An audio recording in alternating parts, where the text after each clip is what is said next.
The United States officially opened a new air defense base in northern Poland on Wednesday, as Warsaw seeks to reassure citizens that NATO guarantees their security. The base, seen by the Kremlin as a threat, is a step towards greater security not only of Poland but all NATO allies in face of what could be a rapidly changing transatlantic landscape. Is a single base a guarantor of security? Could Poland's significance in terms of its defense capabilities increase? Joining me now to find answers to these questions and more is Wojciech Przybylski, editor-in-chief of the Visegrad Insight. Welcome to the program. Thank you for having me. Pleasure. So we are looking at Radzikowo. We are looking at the opening of the base which took place today. What is the significance of that base for the transatlantic security and in particular the CEE, the Central and Eastern Europe, and the Baltics? Well, first of all, it signifies a strategic consequence of the United States policy.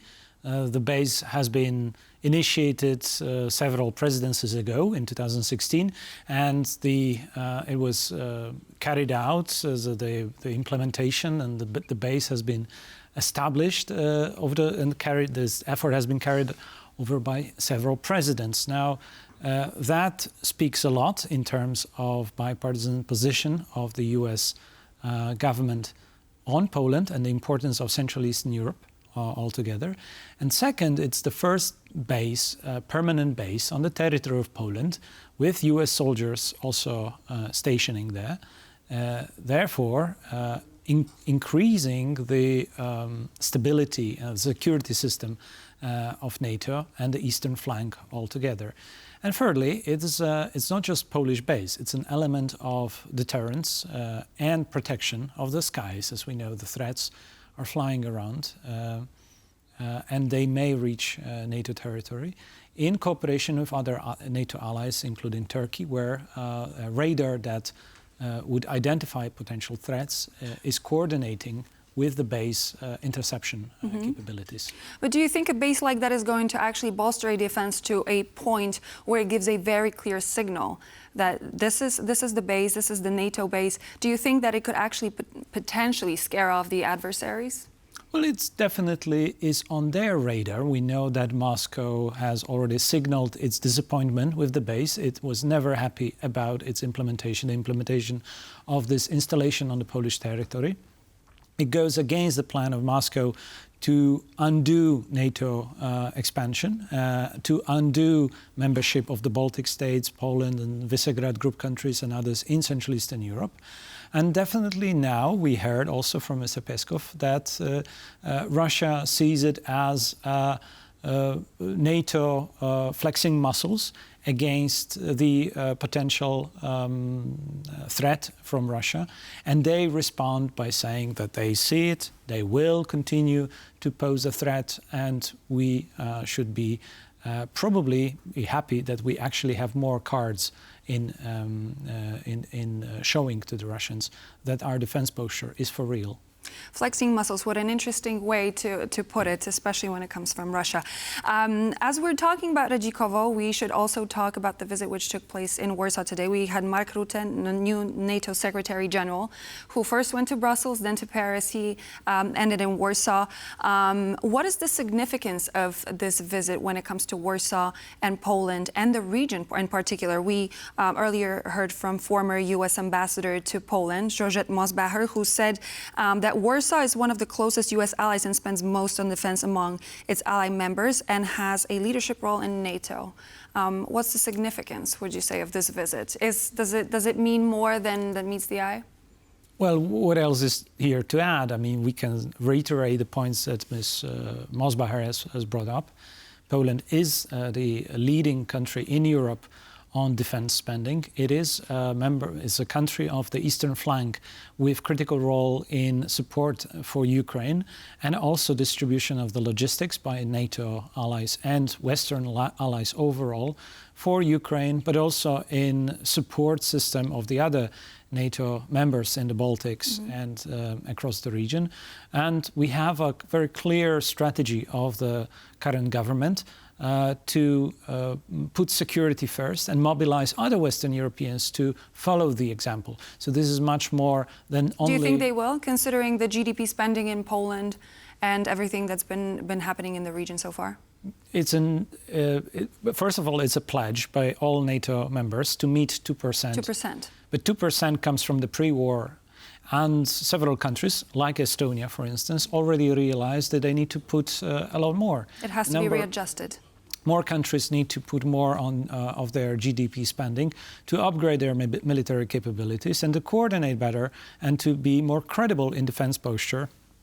So that it's not just one military base in Redzikowo, but it's a collective effort that we are, as societies also, willing to pay for. The money that we put on the table signifies the importance and the willingness of the societies to support governments that do so many things in the name of security. Obviously, it's one thing to say that the GDP spending has to be increased from the pre-war 2%. And it's a good thing to try and follow, for example, Poland when it comes to that suit. But how likely is it that those other European and NATO countries will actually be able to keep up with that demand? We're talking mostly about Germany upgrading, and we see this as a big ship turning with not so much easiness in doing so. Also because of a particular German history, but also because their budget cuts undermined a lot of efforts by this government. And now we see the coalition that fall apart, also because of tensions around the budget, around the ways how to distribute funds, allocate funds. So Germany obviously will have the opportunity to prove with the new government that they are serious about defense posture, and to commit more and with a greater speed when the new coalition government is established next year. We have also a number of other countries across Europe that are also increasing gradually their spending. However, this is not is not at the speed that we all would like to see. And there is at the same time also a discussion, a question of how to fund this additional defense need by collective spending. And it's a second stream apart from NATO members, their own adjustments of the budget. It's a second stream on EU institutional level, how we are going to design ways to probably borrow money in order to spend on defense. And that's at the same time element that will strengthen Western defense posture and NATO. With Donald Trump returning back to the Oval Office, with what's happening in Germany, the failing of the ruling coalition, and everything that's been happening with the possibility of America actually withdrawing from NATO, at least to a certain extent, I was wondering if NATO is ready to be self-sufficient. We've heard those voices across Europe. We've heard on Tuesday from Kaja Kallas, the former Estonian Prime Minister, and now European Union's incoming foreign policy chief. I don't think that European Union needs a separate military powers, but is NATO, especially in the region, is it sufficient enough if America would decide to actually withdraw some of its influence in the alliance? Well, first of all, I have not heard credible information about any of such plans to Obviously, withdraw. there's speculation, but we have to consider different options. Well, if NATO was no more as an alliance, then definitely we would be in trouble. I'm not talking about NATO not being an alliance. It's just about the extent to which Donald Trump wants to actually be active. Look, let's put facts on the ground. And from the previous administration of Donald Trump, we've seen only increase of the number of troops in the eastern flank and increased preparedness of Ukraine to defend Russia aggression with investment in capabilities and equipment. So what you're trying to say is that all that fear that Donald Trump, that was actually used during the campaign, that he could potentially withdraw from NATO, was actually not factual. It wasn't based on facts.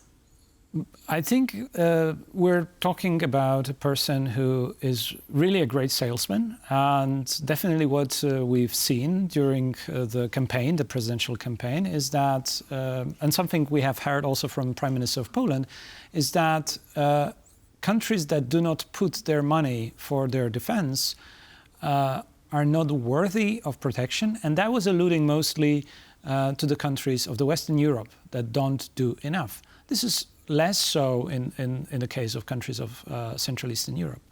But at the same time, we see this, as I said about Germany, the ship slowly turning. They need to increase the commitment in order to show commitment to the very principle of allied force in Europe altogether. But there is very little that could indicate that NATO will not provide the necessary capability in Europe, especially Central Eastern Europe, to defense posture, which includes not just American ground forces, but we have British, German, and French stationing, and Canadians stationing all across Central Eastern Europe, from the Baltics to Romania. Many other nations also participating in this effort, showing that there is a commitment, there are forces there, and at the same time we have all across the European Union, members of NATO, a discussion about increasing number of armies, including Germany. Germany that abolished conscription in 2011, but is now having survey to the youth of Germany, currently male only, but the opposition leader of the Conservative Party, CDU, Mr. Merz, actually called for including women in the surveying. Unfortunately, about the we will build-up have of the to army. put a full stop there. But I really do hope we will actually get to pick this subject up in the studio again. Thank you so much. Wojciech Przybylski, Editor-in-Chief of the Visegrad Insight, was my guest. Thank you for joining me here on the program. Thank you. And so this would be all for now here on World News Tonight, but please do stay tuned here on TVP World, as we'll be back with more news and features. Good night.